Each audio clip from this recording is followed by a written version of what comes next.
श्री अनिल भारद्वाज जी मेरे साथ उपस्थित हैं।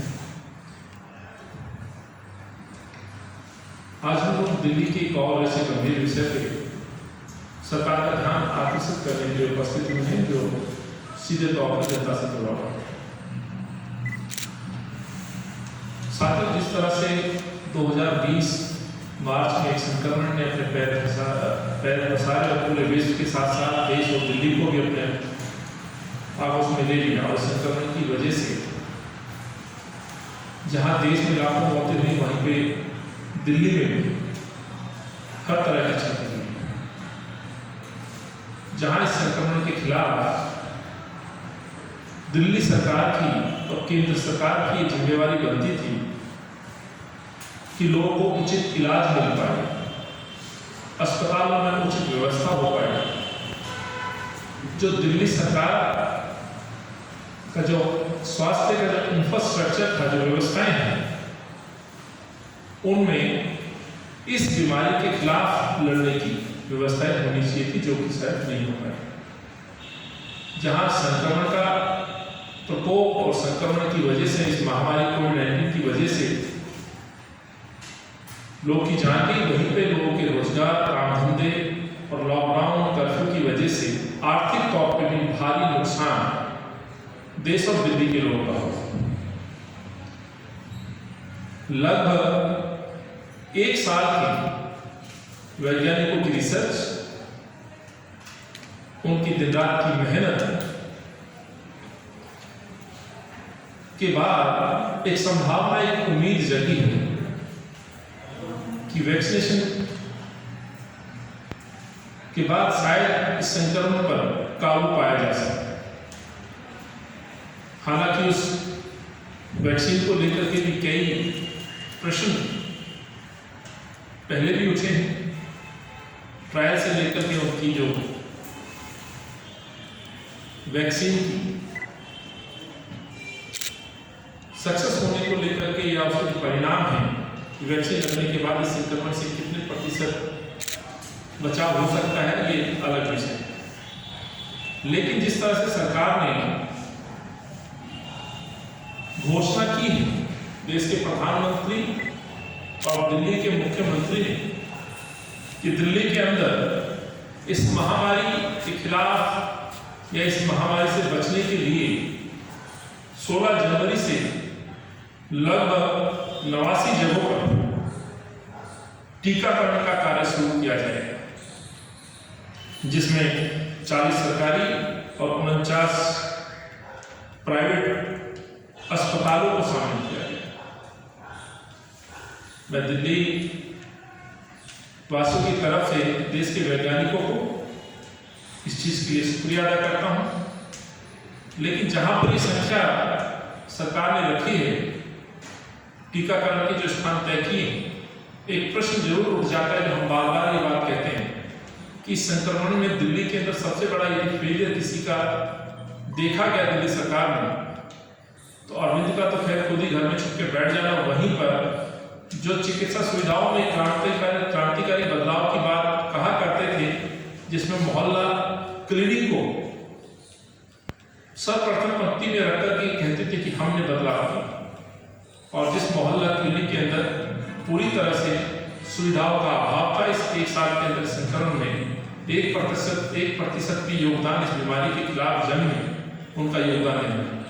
वहीं पे इस मोहल्ला क्लिनिक, जिसको आम आदमी पार्टी अपनी बहुत बड़ी उपलब्धि बताती है, इस बार एक बार फिर सिद्ध हो जाता है कि इस मोहल्ला क्लिनिक में टीकाकरण का कार्य भी शायद दिल्ली सरकार नहीं करा पा रही। साथ ही टीकाकरण को लेकर के जिस तरह से घोषणाएं अरविंद केजरीवाल की सरकार और अरविंद केजरीवाल के स्वास्थ्य मंत्री ने दिल्ली की जनता से किए थे, जो वादा खास तौर से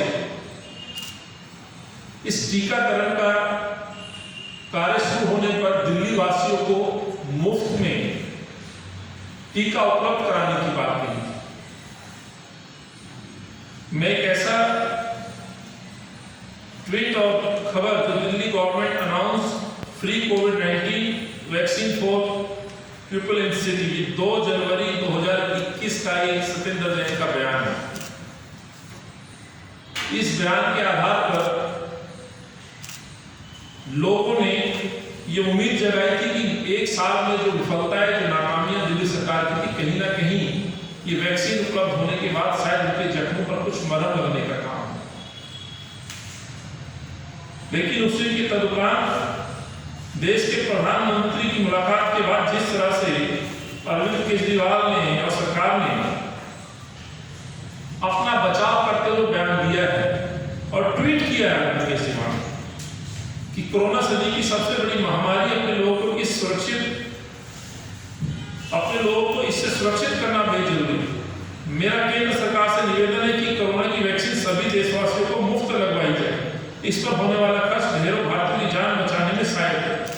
किस तरह से अरविंद ये ट्वीट करके अपनी जिम्मेवारियों से भागने का काम कर रहे साफ तौर पर दिखाई देता है। साथियों, ये सरकार, अरविंद सरकार बार बार इस संक्रमण काल में अपने बयान, अपनी बातें पलटती हुई नजर आई है। जैसे मैंने शुरुआत में कहा था, चाहे स्वास्थ्य के क्षेत्र में इनकी जो नाकामियां हैं और सार्वजनिक तौर पर उजागर हुई। इस कोविड के जो साइड इफेक्ट दूसरे डिपार्टमेंट्स में थे, उसकी भी नाकामियां उजागर हुई। लोगों को मजबूरन सरकार की विफलता के बाद अपनी खुद की नेक कमाई से अपनी जान बचाने के लिए भगवान भरोसे सरकार ने छोड़ दिया। मजबूरन वो सरकारी की बजाय प्राइवेट अस्पताल और प्राइवेट लैबों की तरफ जाने के लिए मजबूर हुए। 4500 रुपए से जिस टीके की कीमत तय की गई, आज उसकी कीमत विपक्ष के भारी दबाव और कांग्रेस की लगातार मांगों के बाद 800 रुपए कर दी गई। ये जो 4500 से 800 रुपए का जो गैप है, ये भी दर्शाता है कि कहीं ना कहीं सरकार ने प्राइवेट लैब या प्राइवेट अस्पतालों को पूरी तरह से लूट मचाने की छूट अरविंद सरकार ने दी, जिस पर उनका ना तो कंट्रोल और उसका नुकसान आम आदमी को अपनी जान लेकर के, अपनी जमा पूंजी, अपनी जान बचाने को लेकर के खर्च करने के तहत करने की। ये बात मैं इसलिए कहना चाहता हूं साथियों कि एक साथ में निरंतर जहां लोगों के रोजगार, काम धंधे चौपट हैं, सरकार की गलतियां, सरकार के फेलियर की वजह से आज लोगों के अभी तक आर्थिक स्थिति इतनी मजबूत स्ट्रांग नहीं हो पाई है। वहीं पर लोगों को मजबूर किया जाएगा इस वैक्सीनेशन को लेकर कि आप पेमेंट करेंगे तो ही आप अपनी जान बचा पाएंगे, यानी कि वैक्सीन या टीका लगवा पाएंगे। अब साथियों, प्रश्न ये उठता है, ये बात हम हर बार दोहराते हैं, आपदा के समय में जो हमारा एक्ट है, वो एक्ट ये कहता है कि किसी भी आपदा के तहत जान माल की भी कोई नुकसान होता है तो उसकी क्षतिपूर्ति या उसकी कमी की जिम्मेवारी सरकार होती है। एक साल से निरंतर सरकार अपना पल्ला झाड़ रही है, लोगों को भगवान भरोसे छोड़ दिया जाता है। ऐसा ही इस तरह का फैसला पुणे अरविंद केजरीवाल दिल्ली के लोगों पे थोप रहे हैं कि आप अपनी खुद जान बचाएंगे तो पेमेंट दीजिए और अपना टीका लगाइए, यानी कि सरकार और अरविंद केजरीवाल की कोई जिम्मेवारी नहीं। ये सबसे बड़ा प्रश्न है कि दिल्ली देश की राजधानी है, यहाँ गरीब तबका भी है, दलित भी है, पिछड़ा भी है, मजदूर भी है, ऐसे लोग भी है जो सुबह निकलकर शाम को 2 वक्त की रोजी रोटी का इंतजाम करके घर लौटते हैं, उनको इस पर ध्यान नहीं रखा गया। और मैं ये भी कहना चाहता हूं कि ये जो कोरोना वॉरियर्स को इनकी मजबूरी, अदरवाइज ये इन पे भी शायद टीका लगाने की, पेमेंट करके टीका लगाने की भी शायद की व्यवस्था है। और कहीं जनता इनसे सवाल ना पूछ ले, जनता इनसे इनका हक ना मांग ले, इसीलिए मजबूरन ये टीकाकरण का काम फ्रंटलाइन जो वॉरियर्स थे, कोरोना योद्धा, डॉक्टर्स वगैरह, उनको किए। लेकिन हमारी ये मांग है आम आदमी पार्टी की सरकार से और केंद्र की सरकार से कि तमाम लोगों को दिल्ली में टीका, इस बीमारी के खिलाफ जो टीका लगाना है जान बचाने के लिए, फ्री मुहैया कराया जाए। जहां देश की राजधानी है, दिल्ली सक्षम है और देश के स्वास्थ्य मंत्री भी दिल्ली से संबंध रखते हैं, और यदि इस बीमारी का कहीं सबसे ज्यादा प्रकोप रहा तो वो दिल्ली शहर ही रहा। सो हम इस मांग को फिर दोहराते हैं और अरविंद केजरीवाल से दिल्ली की सरकार से मांग करते हैं कि दिल्ली वासियों को पूरी तरह से हर व्यक्ति को फ्री टीका मुहैया कराया जाना चाहिए। और ऐसा नहीं कि अब से पहले जब इस तरह की महामारी या बीमारी आई है तो वहां पे सरकारें दिल्ली की जनता के साथ खड़ी रही। हमें याद आ जाता है पोलियो की इस बीमारी को इस देश से या इस देश को इस बीमारी से मुक्त करने के लिए यदि सबसे कहीं ज्यादा योगदान रहा तो ये फ्री टीका या फ्री मेडिसिन जो घर घर पहुंचा करके लोगों को मुहैया कराई, ये उन सरकारों की या कांग्रेस की देन। और यदि आपने ऐसा नहीं किया तो मैं समझता हूं बहुत सारे लोग, बहुत सारे परिवार ऐसे हैं जो शायद इस टीके पे होने वाले खर्च को बचाने की वजह से टीकाकरण ना करें। और यदि एक भी व्यक्ति ऐसा छूटा तो इस संक्रमण का दोबारा से इस शहर में फैलने से शायद सरकारें नहीं रोक पाएंगी। तो लोगों को फ्री टीका मुहैया कराया जाए, मुफ्त में टीकाकरण हो, ये हमारी मांग है, जिससे कि लोगों के अंदर एक उम्मीद रहे कि मैं जाऊंगा, अब टीका लगवाऊंगा और इस बीमारी के खिलाफ मैं जंग लड़ूंगा। क्योंकि लोग आज अपने काम धंधे, अपने आर्थिक तौर पर पूरी तरह से टूटे हुए हैं। आज जरूरत है सरकार को उनका हाथ थामने की, सरकार को उनके साथ खड़े होने की। यही कांग्रेस पार्टी मांग करती है और अरविंद केजरीवाल के इस न्यूट्रल के बयान की निंदा करती है और उनसे एक बार फिर दिल्ली वासियों के आधार पर हम कहना चाहते हैं कि आपके कहीं ना कहीं बयानों में जो विरोधाभास है, आपके स्वास्थ्य मंत्री कुछ कहते हैं, आप कुछ कहते हैं और नुकसान जनता का होता है। इन बयानों से, इस तरह के फैसले से खुद ये सिद्ध हो गया है कि केंद्र सरकार के ऊपर अपनी जिम्मेवारियों को डालकर के केजरीवाल साहब अपनी जिम्मेवारी से भागने का काम कर रहे हैं। दिल्ली की जनता समझ चुकी है। आप जिस तरह से दिखावे के लिए भाजपा के साथ लड़ाई लड़ने का ढोंग करते हैं, ये सार्वजनिक तौर पर जनता देख रही है। तो दिल्ली के मुख्यमंत्री दिल्ली की सेवा के लिए आपने चुना था और मैं समझता हूं इस संकल्प में जो नाकामियां, जो फेलियर सरकार के रहे हैं, कम से कम अब इस समय लोगों को मुफ्त टीका लगा करके उस कमी को पूरा किया जा सकता है जो आपको करना भी हो। यही आज इस प्रेस वार्ता के माध्यम से हम दिल्ली के मुख्यमंत्री से आग्रह करने के लिए आपके बीच उपस्थित हुए थे। मुझे उम्मीद है कि कांग्रेस पार्टी और जनता की तरफ से इस मांग को आप सरकार के समक्ष जरूर पहुंचाएं। धन्यवाद।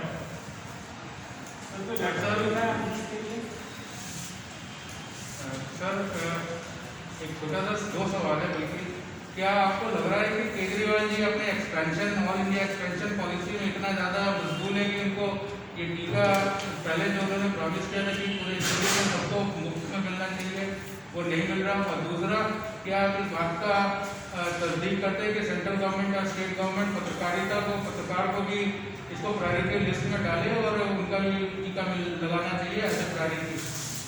देखिए, बिल्कुल आपकी जो ऑब्जर्वेशन है बिल्कुल सही है। अरविंद का आप देखेंगे जब ये संक्रमण फैला देश में और दिल्ली में, तो अरविंद लगभग 2 महीने अपने घर में छुप के बैठे। उनका ध्यान न जनता पे था, न इस बीमारी, न जनता की उन समस्याओं पे था जो इस बीमारी से उभर करके आने वाली थी। भूख एक बड़ी परेशानी थी, रोजगार एक बड़ी परेशानी थी। तो बजाय इसके कि अरविंद इन पे काम करते, अरविंद ने 2 ही काम किए। अपने प्रचार प्रसार के लिए दिल्ली में शराब की बिक्री को लेकर के फैसले और अपने संगठन के प्रचार प्रसार के लिए दूसरे प्रदेशों में अपने साथी को भेजना और अपने संगठन की मजबूती के लिए जिस तरह से भाजपा का इतिहास रहा है उसी का अनुसरण करते हुए अरविंद उस कार्य को कर रहे हैं। यदि ऐसा नहीं होता तो अरविंद केजरीवाल शायद ये बयान नहीं देते। दूसरी बात, चुनाव जीतने के बाद फरवरी में चुनाव जीते, मुख्यमंत्री बने, मार्च में बीमारी शुरू हुई, 22 मार्च से लॉकडाउन लग गया। आप देखें यदि पूरे एक साल के समय लगभग, तो अरविंद केजरीवाल की जो भूमिका है पूरी तरह से संदिग्ध है। लोगों के प्रति जो जवाबदेही होनी चाहिए थी उससे पल्ला झाड़ के उन्होंने भगवान भरोसे पूरी अपनी रिस्पॉन्सिबिलिटी भगवान भरोसे छोड़ी, और जिसका परिणाम ये हुआ जब विपक्ष में और जनता में असंतोष बढ़ गया, सवाल पूछे गए, तब जाकर के इनकी नींद टूटी और तब जाकर के इन्होंने कुछ अपना इस तरह का एक दिखावे के रूप में कि जनता के बीच में संदेश जाए कि सरकार आपके लिए समर्पित है। कुछ घोषणाएं की, किसी भी आप घोषणा को उठा के देखेंगे तो घोषणाएं बिल्कुल झूठी साबित हुई, या जो नीति उन्होंने कुछ जनता के बीच में रखी वो पूरी तरह से विफल साबित हुई। चाहे राशन डिस्ट्रीब्यूशन की बात करें, इलाज प्रदान करने की बात करें, या इस कोविड-19 की हम जांच की बात करें, यदि ऐसा नहीं होता तो शुरुआत में 4500 रुपए की जो छूट प्राइवेट लैब्स को दी गई और आज वो 800 रुपए में जांच हो रही है, तो आखिर ऐसे गैप क्यों?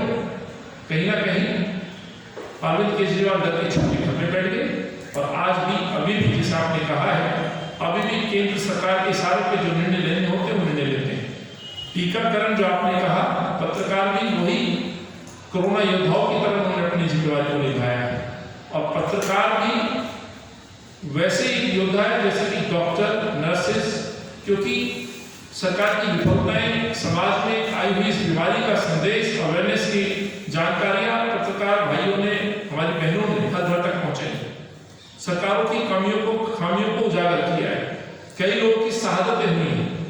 सो यदि उन्होंने पत्रकार साथियों को इससे बाहर रखा तो दुखदायक है। पहले फेज में डॉक्टर्स या फ्रंटलाइन कोरोना योद्धाओं को इसमें शामिल किया गया, तो पत्रकारों को भी उसमें शामिल किया जाना चाहिए। और दूसरे चरण में हर किसी को यह अधिकार है, गरीब को भी अधिकार है कि अपनी सुरक्षा के लिए तुरंत टीका लगवाएं, और ये व्यवस्थाएं सरकारों को देने की जो है वो जिम्मेवारी बनती है। आप केंद्र सरकार के तरफ से ये के पास ये सुझाव भेजेंगे कि पत्रकारों को शामिल किया जाए? बिल्कुल, ये कांग्रेस पार्टी लगातार मांग करती है, और हम भी ये मांग करेंगे कि फ्रंटलाइन वॉरियर में लगातार हमने, और कई ऐसे हमने पत्रकार साथियों का कोरोना योद्धाओं के तौर पर सम्मान भी किया है। कई सारी संस्थाओं ने भी पत्रकार साथियों का सम्मान किया है जिनकी घर में क्षति हुई है, उनकी उस शहादत को याद किया है। तो सरकार को खुद से भी संज्ञान लेना चाहिए, और जरूरत पड़े तो कांग्रेस पार्टी वहां पे VPN साहब को भी इस चीज के लिए जरूर लिखेंगे, दिल्ली के मुख्यमंत्री को भी लिखेंगे।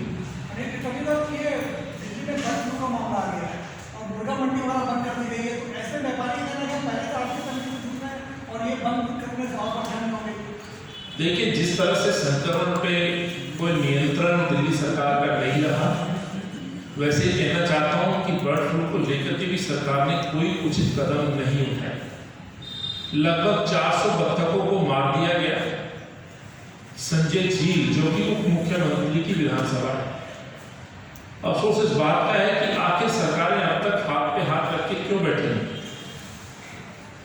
बर्ड फ्लू के जो मसले बढ़ रहे हैं, अभी तक कोई ठोस रणनीति के साथ सरकार लोगों को ये विश्वास नहीं दिला पाई है कि बर्ड फ्लू मनुष्य के अंदर संक्रमण को रोकने के लिए हम ये करें। यहाँ पे भी कहीं ना कहीं अरविंद भगवान भरोसे और पक्षियों की हत्या करके बर्ड फ्लू पे कंट्रोल पाना चाहते हैं, जो कि मुझे लगता है संभव नहीं। इस पे और एहतियात बरतना चाहिए, कहीं ऐसा ना हो जिस तरह से कोविड-19 इनके कंट्रोल से बाहर चला गया, बर्ड फ्लू भी इनके कंट्रोल से बाहर ना चले। अभी भी खुले में बहुत जगह इस तरह की सूचनाएं हैं जहां पर नॉन वेज की खाद्य जिसमें शायद संभावना है संक्रमण फैलने, आपने मंडियां तो बंद कर दी, लेकिन फिर भी बहुत जगह आपकी ही रिपोर्टिंग के माध्यम से जानकारी है कि खुले में अभी भी इस तरह का चिकन या दूसरे प्रोडक्ट जो जिसमें संभावना है कोविड फैलने की वो बेचा जा रहा है। कल जो हुआ था गिरिराज सिंह का जो मंत्री है, सेंट्रल के मंत्री है, उन्होंने कहा था कि ये प्रिकॉशनरी मेजर होना चाहिए, ये पैनिक मेजर नहीं होना चाहिए। और दिल्ली का गाजीपुर मंडी देश का नॉर्थ इंडिया का सबसे बड़ा मुर्गी का और बर्ड्स का मंडी है। तो जो अरविंद केजरीवाल जी ने उन्होंने कहा कि हमने उनको लेटर लिखा है कि ये उनको वापस लेना चाहिए, and he also assured on camera to media that it should be taken back, क्योंकि उससे सिर्फ मुर्गी पालन के जो किसान हैं या जो लोग जुड़े हैं उनका नुकसान नहीं है, उससे आगे अनाज है जैसे मेज है, मक्का का है और सारी चीज़ें उनका भी नुकसान होगा। नहीं, बिल्कुल देखिए, जब कोई बीमारी इस तरह का संक्रमण आता है तो नुकसान होता है और काफ़ी किसानों का इसमें नुकसान होता है। लेकिन जिस तरह से ब्लेम गेम सरकारें कर रहे हैं, हम बार बार ये बात बोल रहे हैं, जब सरकारों की कहीं जवाबदेही आती है तो एक दूसरे की जिम्मेवारियों को ट्रांसफर करने का काम ये सरकारें करती हैं। चाहे कोविड की हम बात करें या बर्ड फ्लू की, अभी भी हम देख रहे हैं कि अलग अलग बयान सरकारों के आ रहे हैं।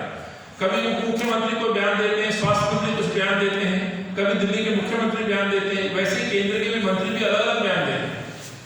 बजाय इसके कोऑर्डिनेशन होना चाहिए, जो कोऑर्डिनेशन का अभाव कोविड-19 के खिलाफ लड़ाई लड़ने में दिखाई दिया था, वही अभाव अब इस समय इस बर्ड फ्लू के मामले में भी दिखता है।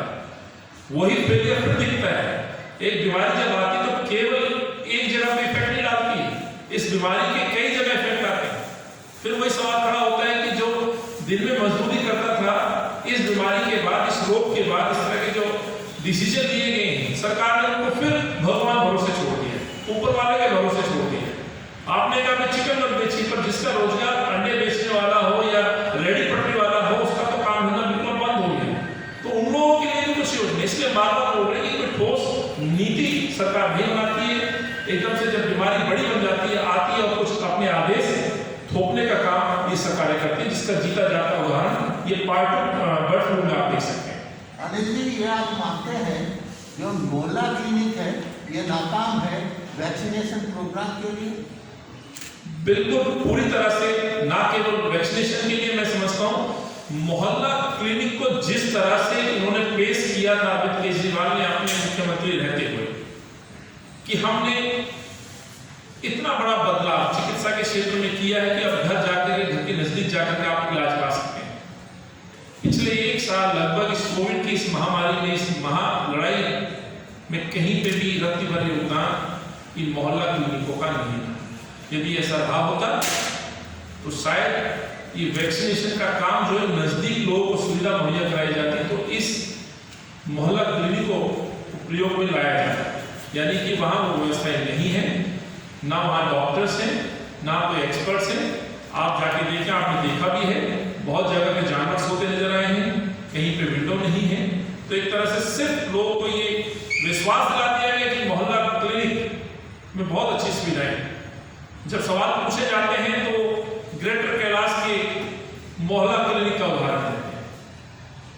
मैं कहना चाहता हूं, जहां जरूरत है, जहां मोहल्ला क्लिनिक, जहां डॉक्टरों का अभाव है, वहां जाके आप देखें। आप दक्षिणपुरी, हिम्मतपुरी, कल्याणपुरी, आप उन गरीब बस्तियों में भी जाके देखें इन मोहल्ला क्लिनिकों की क्या स्थिति है। पूरी तरह से फेलियर है, और यदि ऐसा नहीं होता तो ये टीकाकरण का कार्य मोहल्ला क्लिनिकों के ऊपर किया जाना चाहिए। सर इससे जुड़ा हुआ एक और सवाल है, अलग सा जो सवाल ये है कि आपने पीसी किया था जब 5000 टीचर्स को निकाला था, और दिल्ली सरकार के ये आंकड़ा आ रहा है कि दिल्ली सरकार जो स्कूल का मॉडल पूरी दुनिया में बता रही है, वहाँ 2.5 लाख से 2,60,000 बच्चे वापस स्कूल छोड़ गए, और स्कूल के टीचर्स का तो आपने बताया ही था। इसके बारे में आपको क्या कहना है? जो कैपिटल इन्वेस्टमेंट है, इसकी बात ये करते हैं स्कूल को बनाने में, उसके बारे में देखिए, इस पर बड़े विस्तार से हम एजुकेशन के ऊपर आपसे बातचीत करने आएंगे। लेकिन जो आपने कहा है ये सच है। अरविंद की एक इस तरह की राजनीति रही है कि अपनी बातों को बड़ा चढ़ा करके पेश करना, सच्चाई उसकी विपरीत होती है। जिस तरह से हमने मोहल्ला क्लिनिकों की बात कही है, पूरी तरह से संक्रमण काल में फेलियर हुआ, वैसे ही एजुकेशन के आंकड़ों के साथ भी खिलवाड़ किया गया।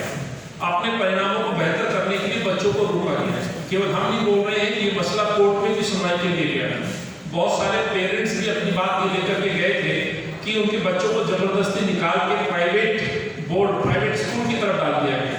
यानी कि आपने बच्चों का हक छीन लिया, जिसको शायद अध्यापक मेहनत करके रेगुलर स्कूल के अंदर एग्जीक्यूटिव बोर्ड में बैठने का शायद उसको मौका देते हैं। तो बड़ी रणनीति के तहत अपने आंकड़ों के फेर में, आंकड़ों को बेहतर करने के फेर में भविष्य का नुकसान किया गया है। और मैं यही कहना चाहता हूँ कि जिस तरह से शिक्षा के बजट को टोटल बजट में स्थान मिला है, उसके बाद जिस तरह से केजरीवाल साहब दावे कर रहे हैं, सच्चाई इसके विपरीत है। शिक्षा की स्थिति में सुधार की बात जरूर कहते हैं। इमारतों में हमने कुछ आरटीआई के माध्यम से भी जानकारी ली है, जिसमें मैंने अभी आपसे कहा है कि हम जल्दी ही शिक्षा की जिस तरह से ये वाहवाही कर रहे हैं, उसको भी खोलने का काम कांग्रेस पार्टी करेगी। Thank you.